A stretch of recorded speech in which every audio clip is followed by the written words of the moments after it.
La gloire du Seigneur, écrit par frère Ewald Frank et lu pour vous par frère Dr Frank Lotika Anselme. Tout d'abord, l'Éternel Dieu apparut à Moïse comme une flamme de feu au milieu d'un buisson d'épines. Puis il descendit dans le feu sur la montagne du Sinaï, accompagné de tonnerre, d'éclairs et du son des trompettes. Tout le peuple entendit sa voix puissante. Exode chapitre 19 et 20. Moïse et Aaron, Nadab et Abihu et 70 des anciens d'Israël montèrent. Et ils virent le Dieu d'Israël et sous ses pieds comme un ouvrage de saphir transparent et comme le ciel même en pureté.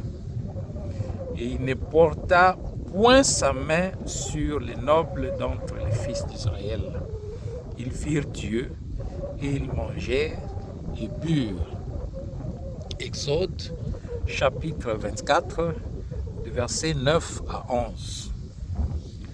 Tout un peuple expérimenta le Dieu vivant, rendant ses témoignages de lui-même sur la terre. Quelques-uns purent même entrer en sa présence directe, et ils virent l'Éternel Dieu dans une forme visible qu'ils purent décrire. Peu après cela, Moïse monta de nouveau sur la montagne pour rencontrer l'Éternel Dieu. Et Moïse monta sur la montagne, et la nuée couvrit la montagne. Et la gloire de l'Éternel demeura sur la montagne de Sinaï. Et la nuée la couvrit pendant 6 jours. Le 7e jour, il appela Moïse du milieu de la nuée. Et l'apparence de la gloire de l'Éternel était comme un feu dévorant sur le sommet de la montagne, aux yeux des fils d'Israël. Exode chapitre 24, versets 15 à 17.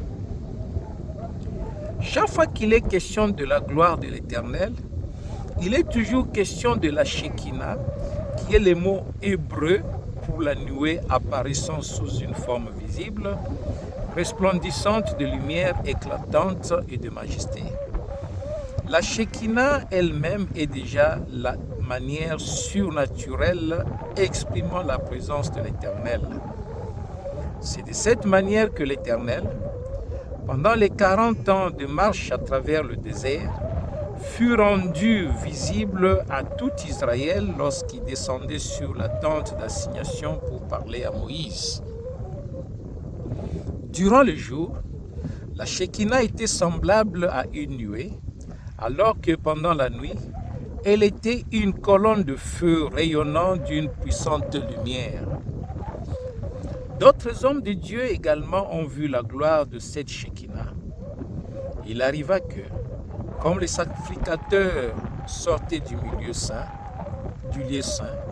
la nuée remplit la maison de l'Éternel et les sacrificateurs ne pouvaient pas s'y tenir pour faire le service à cause de la nuée, car la gloire de l'Éternel remplissait la maison de l'Éternel. 1 Roi, chapitre 8, versets 10 et 11.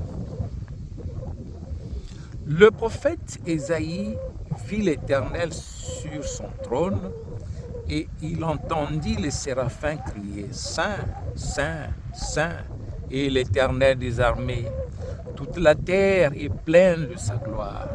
Ésaïe chapitre 6, verset 3. Le prophète Ézéchiel put également voir l'Éternel. Il nous relate ceci.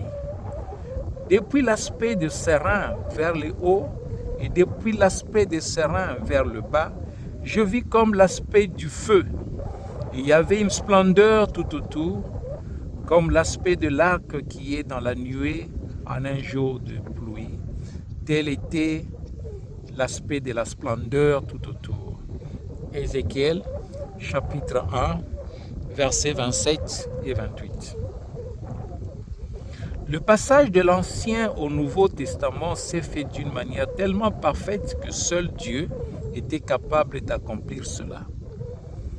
Lorsque Dieu devint homme, la même Shekinah descendit. Et voici, un ange du Seigneur se trouva avec eux. Et la gloire du Seigneur resplendit autour d'eux. Et ils furent saisis d'une fort grande peur. Luc chapitre 2, verset 9. Il en fut de même lors de la transfiguration du Seigneur Jésus. Comme il parlait encore, voici, une nuée lumineuse les couvrit. Et voici une voix de la nuée disant, « Celui-ci est mon Fils bien-aimé, en qui j'ai trouvé mon plaisir. Écoutez-le. » Et comme ils descendaient de la montagne, Jésus leur enjoignit, disant, « Ne dites à personne la vision jusqu'à ce que le Fils de l'homme soit ressuscité d'entre les morts. » Matthieu, chapitre 17, versets 5 et 9. Dans la prière sacerdotale, le Seigneur dit, « Et maintenant, glorifie-moi, toi, Père, auprès de toi-même, de la gloire que j'avais auprès de toi avant que le monde fût. » Jean chapitre 17, verset 5. Avant que le monde existât, il sortit de Dieu en tant que Logos, Yahweh, et c'est dans cette gloire que Joshua fut transfiguré sur la montagne de la transfiguration. Ce même événement est placé devant le racheté comme une espérance vivante. Et la gloire que tu m'as donnée, moi, je la leur ai donnée, afin qu'ils soient un, comme nous sommes un. Verset 22. Notre Seigneur décrit notre perfectionnement final par les paroles suivantes. Père, je veux, quant à ceux que tu m'as donnés, que là où moi je suis, ils soient aussi avec moi, afin qu'ils voient ma gloire que tu m'as donnée, car tu m'as aimé avant la fondation du monde. Verset 24. Nous aussi, il nous a aimés et élus déjà avant la fondation du monde. Éphésiens chapitre 1, versets 4 et 5. Écrit par frère Ewald Frank et lu pour vous par frère Dr. Lotika Frank Anselme.